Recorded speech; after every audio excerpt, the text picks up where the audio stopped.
4 záľudné spôsoby, ako ľudia vás môžu nerešpektovať, respektíve správať sa neúctivo. A toto je vlastne prosba na to, aby ste ich v tom zastavili, respektíve aby ste sa ich spýtali, čo tým vlastne myslia, alebo vysvetlili.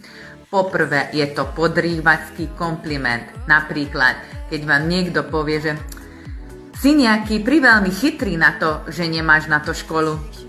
Toto je úplne neúctivé. Najprv to vyzerá ako kompliment, ale v skutočnosti je to inzultácia. Po druhé, keď niekto vás snaží tlačiť do niečoho niekoľkokrát a vy ste už povedali nie. Nie je jedna celá veta.